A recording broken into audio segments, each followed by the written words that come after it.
আমাদের most viral যে train কেকটা ছিল সেইটার আদলে এটা করা, বাট মিডলের ট্রেনটা শুধু মিসিং। সো এই কেকটা কিভাবে রেডি করলাম সেটাই হচ্ছে তোমাদের সাথে আজকে শেয়ার করব।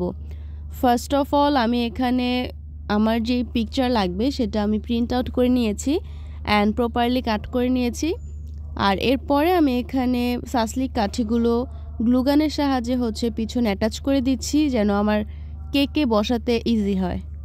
আর এখানে আমি কিছু স্পাইডারম্যান টপার নিয়ে নিয়েছি যেগুলো প্লাস্টিকের। এই তো এখানে আমার সব কিছু কমপ্লিট করে রেখে আমি কালার মিক্সিং করে নিয়েছিলাম। কেকটা ক্রাম কোটিং করে আমি কিছু সময় ফ্রিজ করে নিয়েছিলাম। নিচের টায়ারটা হবে একদম হালকা একটা স্কাই কালার অ্যান্ড উপরের টায়ারটা হবে একদম টকটকে রেড কালার। সো আমাদের যেই স্পাইডারম্যান থিম কেকটা হয় সেটা মূলত 3 থেকে 3.5 পাউন্ডের মধ্যে আসলে এর নিচে আসলে করা যায় না। বাট আমার যেই ক্লায়েন্ট এটা অর্ডার করেছিল উনি চেয়েছিল 2 পাউন্ডের মধ্যে। সো এই জন্য ট্রেনটা বাদ দিয়ে আমরা এখানে নর্মাল 2 টায়ার একটা কেক করেছি অ্যান্ড বাকি সব কিছু সেম রাখার ট্রাই করেছি। তো এই তো এখানে আমি 2টা টায়ারই সুন্দরভাবে অ্যাটাচ করে নিয়েছি। এরপরে হচ্ছে উপরে যেই স্পাইডারম্যানের যে নেটটা হয় সেটা ড্র করে নিয়েছি চকলেট গানাশ দিয়ে।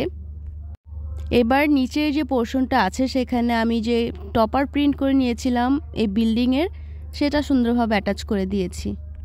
এরপর এখানে আমি 2 ইঞ্চি সাইজের 2টা স্টার এখানে ব্লু কালারটা অ্যাড করব অ্যান্ড দেন ইয়েলো কালারটা। আমি যেভাবে ট্রেন কেকটা বানিয়েছিলাম সেম টু সেম সব কিছু এখানে হতো, জাস্ট ট্রেনটা মিসিং, দ্যাটস অল। বাট বানাতে যাওয়ার সময় একটা জিনিস আবিষ্কার করলাম যে ট্রেন কেকটা যেহেতু মাঝখানে ভাগ হয়েছে অ্যান্ড অনেকটা পোর্শন হচ্ছে মাঝখানে ফাঁকা থাকার কারণে এখানে যে মিডল টায়ারের যে গ্যাপটা সেটা খুব ভালো ছিল, এই জন্য পাশে হচ্ছে স্পাইডারম্যানগুলো বসানো যাচ্ছিল। বাট এখানে কোনোভাবে এগুলো বসানো যাচ্ছিল না, সুন্দর লাগছিল না। মেইনলি ভিডিওটা দেখলেই বুঝবেন যে আমি বারবার ওখানে বসে ট্রাই করতেছি যে একটা প্রপার লুক আসে কিনা, অ্যান্ড দেন আসে নাই। এরপর আমি আর কি করব, এখানে আমি যে মাকড়সাগুলো থাকে সেগুলো হচ্ছে 2 পাশে অ্যাড করে দিয়েছি।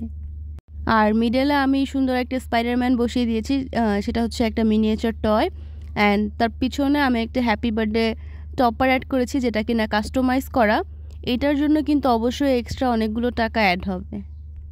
তারপরে আমাদের বাকি যেসব জিনিসপত্রগুলো আছে সেগুলো আমরা হচ্ছে গ্লুগানের সাহায্যে সুন্দরভাবে বোর্ডে অ্যাটাচ করে দিব।